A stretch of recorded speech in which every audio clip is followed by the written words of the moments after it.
a été créé lors de la redéfinition de notre plan stratégique pour l'Afrique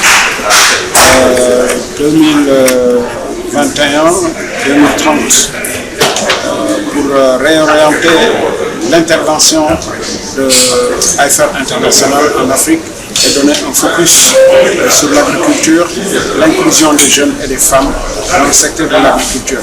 Et cela est parti du constat selon lequel les femmes et les jeunes sont les moins, s'investissent le moins dans le secteur de l'agriculture.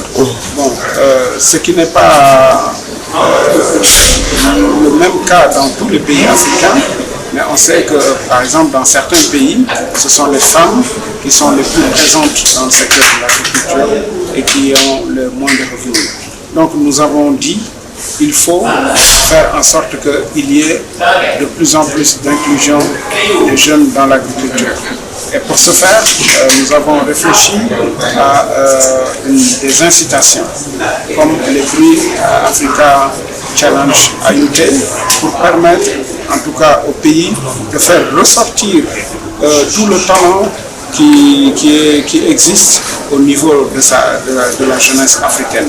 Nous savons qu'il y a des innovateurs qui sont présents dans notre pays, mais qui ne sont pas très connus ou qui ne bénéficient pas de suffisamment de soutien pour faire en sorte que leur entreprise puisse prospérer et servir l'économie et la société en général. Oui, la question, au-delà même de l'accès des femmes à la terre, il y a d'autres questions qui sont liées à la dégradation très avancée des sols dans des zones comme les zones sahéliennes par exemple. Il y a la question aussi de l'accès des jeunes en général. Parce que quand on dit bon, les jeunes hommes ont moins de difficultés que les jeunes femmes, effectivement, nous prenons en compte cet élément-là, puisque nous sommes en présence de sociétés patriarcales qui donnent beaucoup plus d'avantages aux hommes.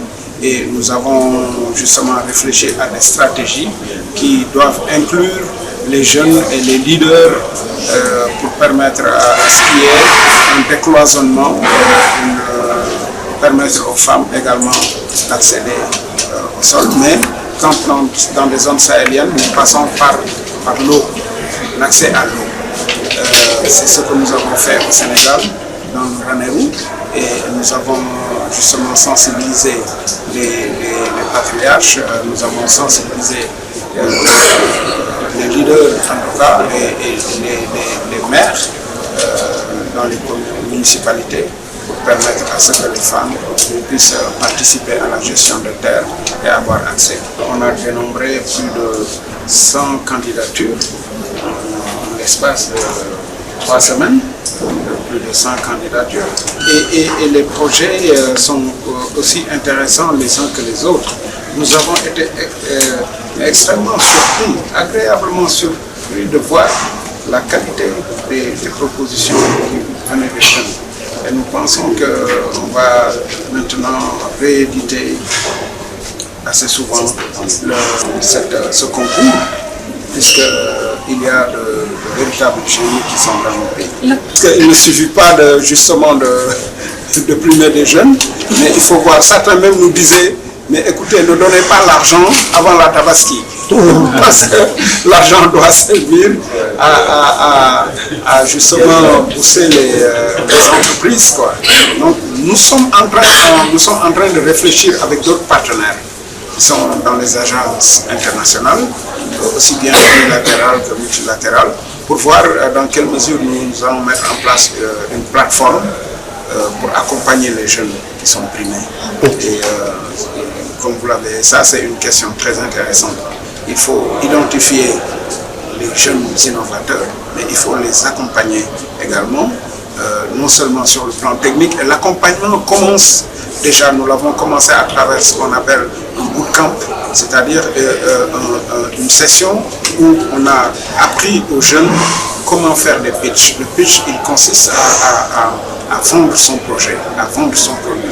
Comment faire une excellente présentation pour pouvoir vendre son produit. Ça va leur servir au-delà d'aujourd'hui. Ils vont pouvoir aller présenter soit à des banquiers ou d'autres agences le projet de manière à avoir un